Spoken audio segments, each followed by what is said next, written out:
déraper dans la fureur. Je vous demande de vous arrêter. Parce que c'est notre projet!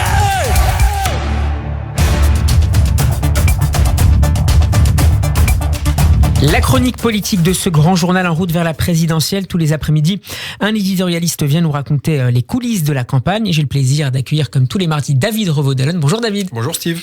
Vous êtes le chef du service politique du journal du dimanche et vous vous intéressez cette semaine à la candidature d'Emmanuel Macron. Le président, pour l'instant, ne l'a pas encore officialisé et il faudra probablement encore être un peu patient. Et oui, c'est long, c'est très long. Alors, ce n'est pas en attendant Godot, mais en attendant Macron et dans la majorité, au gouvernement, en Macronie en général, au parti En Marche, eh bien, on commence à s'impatienter, à trépigner. Et donc, du coup, il faut meubler. Il faut meubler ces quelques semaines, ces quelques mois, on ne sait pas, jusqu'à la déclaration officielle de candidature d'Emmanuel Macron. Et donc, les initiatives se multiplient. Alors, les uns lancent leur club de réflexion, les autres préparent des livres, les troisièmes ont beaucoup d'idées, beaucoup de propositions, beaucoup de mesures.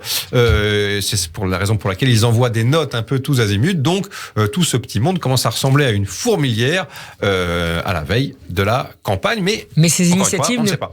Mais ces initiatives, David, ne plaisent pas forcément au président Macron. Et oui, il l'a dit il y a quelques semaines au Conseil des ministres. Il a dit dans campagne présidentielle, il y a président. Et c'est-à-dire que très clairement, c'est lui qui veut porter le projet, c'est lui qui veut porter cette incarnation qu'il entend présenter aux Français pour leur proposer un deuxième mandat. Et donc, hors de question pour les uns et les autres de se faire mousser. Alors, c'est toute la difficulté, parce que précisément, on est à l'aube d'une campagne présidentielle. Vous avez beaucoup de personnalités, je le citais tout à l'heure, des ministres, des députés, des conseillers qui se demandent d'abord quel rôle ils vont jouer dans la campagne. C'est important, parce que le rôle dans la campagne peut aussi déboucher sur le rôle que vous jouerez après, si d'aventure Macron qui prépare d'une certaine manière la suite, absolument, l'après-campagne. On prépare le deuxième quinquennat. Et donc, vous avez toute une flopée, une brochette de ministres qui ont publié des livres. Récemment, c'était Jean-Michel Blanquer, Bruno Le Maire, Marlène Schiappa, j'en passe et des meilleurs. Chacun dans un style propre. Chacun dans son style, chacun avec ses idées, chacun avec ses propositions et bien sûr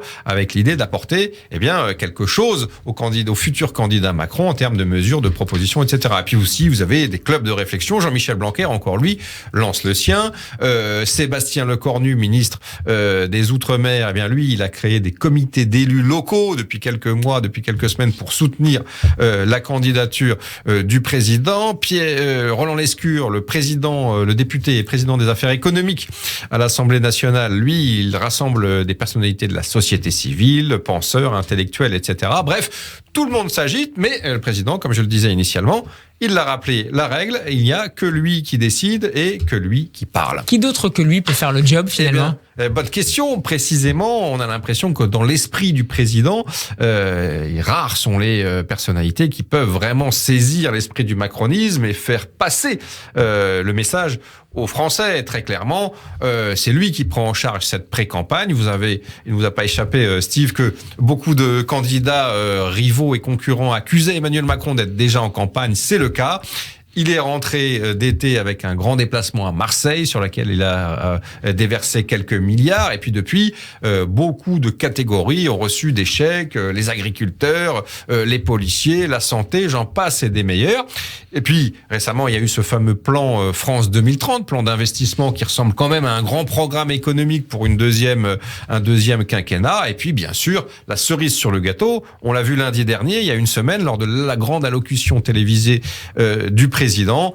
Qu'est-ce que ça veut dire ? Le président qui utilise la crise sanitaire pour ensuite 10 minutes de crise sanitaire et ensuite passer 20 minutes sur son bilan, ça veut bien dire que le président, par rapport à votre question, il pense que il y a que lui qui peut faire le job, il y a que lui qui peut présenter son bilan et dans un deuxième temps qui pourra bien sûr porter sa campagne. Donc c'est un peu paradoxal.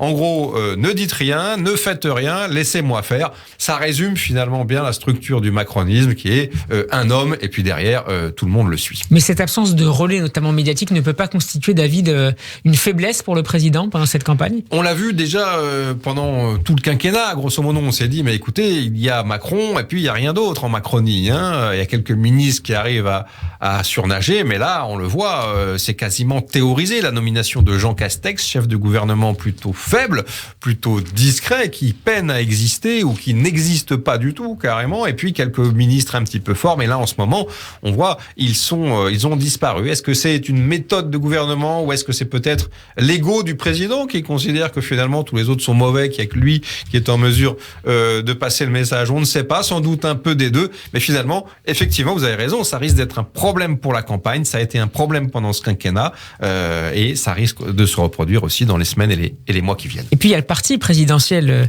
David, qui s'est déjà lancé dans la chasse aux dons. On a pu lire que La République En Marche avait besoin de 5 millions d'euros pour compléter son budget de campagne. Oui, 5 millions d'euros, c'est effectivement les informations qui sont sorties dans la presse. Le parti s'agite beaucoup sur le plan financier, il s'agite beaucoup sur le plan de l'organisation, sur le plan de la communication. On a déjà eu une première campagne de tractage il y a quelques semaines. Là, il y en a une nouvelle qui se prépare pour la fin de l'année. Encore une fois, il s'agit de vendre le bilan du quinquennat, qui estime les macronistes ne l'est pas assez. Mais tout ça commence quand même à ressembler à des hamsters qui tournent en rond dans une petite roulette dans leur cage, en attendant encore une fois que le patron se décide enfin à se jeter à l'eau. Alors justement, David, quand le suspense prendra-t-il fin ? C'est la question à 1 000 euros ou peut-être un peu plus. Vous parliez de 5 millions tout à l'heure pour la campagne.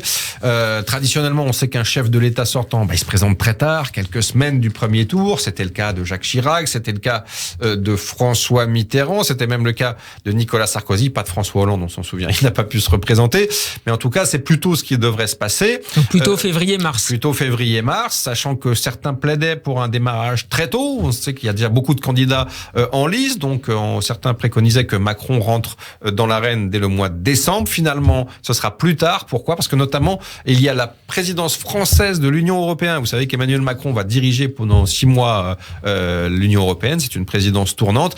Et donc, il a bien l'intention, pendant quelques semaines, début janvier et février, de profiter de la stature internationale, du costume diplomatique d'homme d'État que lui fournit cette exposition. Et donc, il ne va pas la gâcher. C'est la raison pour laquelle vous avez raison. Ce sera plutôt en février, voire tout début mars. Je vous rappelle que l'élection présidentielle a lieu extrêmement tôt cette année, c'est le 10 et le 24 avril, et donc on va avoir un président Macron qui rentre effectivement dans le sprint final, mais j'en reviens on le voit avec Xavier Bertrand, à la maxime de la fable de La Fontaine, rien ne sert de courir, il faut partir à point. Et en attendant cette annonce officielle de la candidature, est-ce qu'on peut imaginer qu'Emmanuel Macron, pour contrer notamment la dynamique Zemmour, puisse essayer d'imposer ses thèmes ?